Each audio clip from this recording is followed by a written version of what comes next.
तो next let's implement voting ensemble classifier. तो उसके लिए हम वही 3 एल्गोरिथम्स का एग्जाम्पल लेंगे जिसको हमने पहले डिस्कस किया, यानी हम लॉजिस्टिक रिग्रेशन ले लेंगे एज द मॉडल 1, उसके साथ में सपोर्ट वेक्टर क्लासिफायर ले लेंगे as model 2 and plus we'll take decision tree as our model 3। तो इन तीनों मॉडल्स को कंबाइन करके हम कैसे वोटिंग से कोई एक फाइनल आंसर निकाल सकते हैं, उसका हम एग्जाम्पल देखने वाले हैं। तो let's create a new file and इसको हम कह देते हैं वोटिंग क्लासिफायर, या in fact let's call it ensemble heterogeneous। सबसे पहले हम डिस्कस करने वाले हैं अबाउट वोटिंग। तो let's convert it into markdown. And voting के लिए sklearn से we can import something called the voting classifier. तो वोटिंग क्लासिफायर हमारे पास होता है जिसको हम इंपोर्ट कर सकते हैं फ्रॉम sklearn ensemble। तो लेट्स इंपोर्ट दिस। तो from sklearn dot ensemble I can import the voting classifier। उसके साथ में अपनी दूसरी चीज़ें इंपोर्ट कर लेते हैं। तो sklearn डॉट डेटा सेट से we can import make classification। Similarly from sklearn dot model selection I can import my train test split and classification use कर रहे हैं तो sklearn dot metric से let's import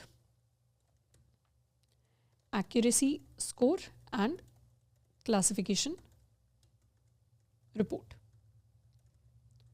तो ये सारी चीज़ें हमने इंपोर्ट कर ली है। सबसे पहले let's create a data set. तो मेक क्लासिफिकेशन से x एंड y का हम एक डेटा सेट क्रिएट करेंगे जिसमें the number of samples that we want is let's suppose 500, number of features that we want is 20, number of informative features ले लेते हैं as 5 and number of redundant features ले लेते हैं as 2, plus let's have a random state associated with it so that it's easier for you. तो इसको ले लेते हैं एज 42। अब ट्रेन टेस्ट स्प्लिट से एक्स ट्रेन एक्स टेस्ट हमारे पास आ गया, एक्स टेस्ट हमारे पास आ गया। We have Y train, we have Y test and let's do train test split. हमारे पास x आ गया, y आ गया। We have the test size को ले लेते हैं 0.3 या 30%, 20% भी रख सकते हैं, 25 भी रख सकते हैं एंड एक रैंडम स्टेट ले लेते हैं एज 42। तो हमारे पास हमारा ट्रेनिंग टेस्टिंग डेटा आ गया। Now let's create a voting classifier. तो वोटिंग क्लासिफायर के लिए वोटिंग क्लासिफायर इसको हम कह देते हैं। वोटिंग क्लासिफायर के लिए हमें मल्टीपल पैरामीटर्स हैं जो यहाँ पर पास करने पड़ेंगे। अच्छा, वोटिंग क्लासिफायर में सबसे पहले तो हमें अपने एस्टिमेटर्स ही पास करने पड़ेंगे कि कौन कौन से एस्टिमेटर्स हैं जिनको हम यूज़ करना चाहते हैं। एस्टिमेटर्स मतलब कौन कौन से मॉडल्स हैं जिनको हम यूज़ करना चाहते हैं। तो सबसे पहले तो हमें इन इंडिविजुअल मॉडल्स को इंपोर्ट करना पड़ेगा। सबसे पहले we want to use logistic regression. तो from sklearn dot linear model I want to import logistic regression। From sklearn dot svm I want to import svc support vector classifier and from sklearn dot tree I want to import decision tree classifier। तो पहले तो इन्हीं तीनों को import कर लेते हैं। सबसे पहले let's create a logistic regression model. Logistic regression model के लिए लेट्स इम्प्लीमेंट इट। तो ये हमारे पास हमारा लॉजिस्टिक रिग्रेशन मॉडल हो गया। एक सपोर्ट वेक्टर क्लासिफायर क्रिएट कर लेते हैं। तो SVC से सपोर्ट वेक्टर क्लासिफायर क्रिएट हो गया एंड एक डिसीजन ट्री क्रिएट कर लेते हैं। डिसीजन ट्री क्लासिफायर इसको कह देते हैं। तो डिसीजन ट्री क्लासिफायर एंड इसके अंदर हम चाहें तो पहले से कुछ पैरामीटर्स डिफाइन कर सकते हैं, जैसे मैक्सिमम डेप्थ हम रख सकते हैं एज 3, तो कुछ भी वैल्यूज़ हैं जिनको रख सकते हैं। तो ये तीनों मॉडल्स हमने क्रिएट कर लिए। Now let's create the voting classifier. तो वोटिंग क्लासिफायर के अंदर this will be the voting classifier for us. Voting classifier के अंदर हमें सबसे पहले तो एस्टिमेटर्स पास करने पड़ेंगे। एस्टिमेटर्स हम पास करते हैं, एस्टिमेटर्स को हम पास करते हैं as a list of string and the estimator. तो यहाँ पर we want to pass a list जिसके अंदर हमारे पास इस तरीके से टपल्स में पहले तो स्ट्रिंग आ जाएगी कि हम पास क्या कर रहे हैं, लॉजिस्टिक रिग्रेशन के लिए हम अपना लॉजिस्टिक रिग्रेसर पास कर रहे हैं। उसके साथ में we want to pass support vector classifier SVC plus we want to pass the decision tree classifier which is DTC। तो हमारे एस्टिमेटर्स हमारे पास आ गए। और भी डिफरेंट पैरामीटर्स हैं जिनको हम पास कर सकते हैं, जैसे if we want to do hard voting और सॉफ्ट वोटिंग। तो वोटिंग के अंदर भी हमारे पास दो टाइप्स होते हैं। डिफॉल्ट हमारी हार्ड वोटिंग होती है। हार्ड वोटिंग क्या करती है, it uses predicted class labels for majority rule voting. मतलब हमारी क्लासेस के जो फाइनल प्रिडिक्शंस आएंगे, जैसे फॉर एग्जाम्पल यहाँ पर कौन सी क्लास 0 आई या 1 आई, यहाँ पे 0 आया या 1 आया, इन प्रिडिक्शंस को यूज करके हम वोटिंग करेंगे। जबकि सॉफ्ट वोटिंग के अंदर क्या होता है, it predicts the class label based on the argument max of the sums of predicted probabilities.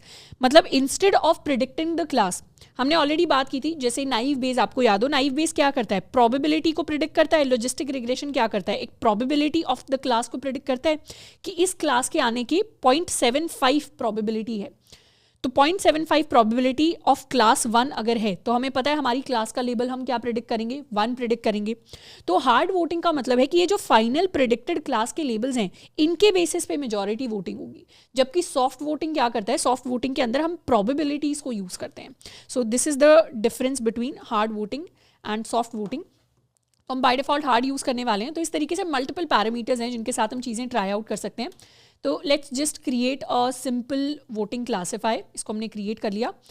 अब अपने वोटिंग क्लासीफायर को हम फिट करने वाले हैं ऑन द ट्रेनिंग डेटा। हमारे पास एक्स ट्रेन है, हमारे पास एक्स टेस्ट है, we have to pass Y train here. तो यहाँ पर हमें दिख रहा है हमारा वोटिंग क्लासीफायर कैसे वर्क कर रहा है। लॉजिस्टिक रिग्रेशन है, SVC है, डिसीजन ट्री क्लासीफायर है, इनके बेसिस पर वोटिंग होगी। तो let's make some predictions on our X test for the data, and इसके लिए हम अपने y प्रेडिक्टेड को कैलकुलेट कर सकते हैं and we can print the accuracy score. तो हमारे पास जो हमारा एक्यूरेसी स्कोर आएगा, एक्यूरेसी स्कोर आएगा for y predicted and y test. Similarly we can also print the entire classification report. तो क्लासिफिकेशन रिपोर्ट हमारे पास आएगी फॉर द डेटा। तो हमारा एक्यूरेसी स्कोर आया है 0.83 के equal and this is the entire classification report. तो इस तरीके से हम अपने वोटिंग क्लासीफायर को क्रिएट कर सकते हैं। जैसे हमने वोटिंग क्लासीफायर को क्रिएट किया वैसे ही हम वोटिंग रिग्रेसर को क्रिएट कर सकते हैं। If I give you an example of how do we create the regressor, तो यहाँ पर simply let's create a regressor. तो मेक क्लासिफिकेशन की जगह we'll have make regression and उसे इम्पोर्ट कर लेते हैं from sklearn.datasets। I want to import make regression। Make regression के केस में हमारे नंबर ऑफ सैम्पल्स हम रख सकते हैं, नंबर ऑफ फीचर्स हम रख सकते हैं, इन्फॉर्मेटिव फीचर्स रख सकते हैं। तो let's just keep this data and इसको एक बार ट्रेन टेस्ट स्प्लिट कर लेते हैं and now let's pick 3 models. तो 3 मॉडल्स में पहला तो लीनियर रिग्रेशन ले लेते हैं। तो from sklearn.linear models I want to import linear regression। उसके साथ में we can keep a decision tree regressor. तो from sklearn.tree we'll import decision tree regressor and एक ले लेते हैं from sklearn.svm let's import support vector regressor SVR। तो इन तीनों को हमने import कर लिया। Let's create a linear regressor। This is the linear regressor, decision tree regressor with decision tree regressor। इसके अंदर भी हम चाहें तो maximum depth पास कर सकते हैं to prevent some overfitting as 3। तो ये हमने प्री प्रूनिंग ही कर दिया यहाँ पे and SVR as SVR।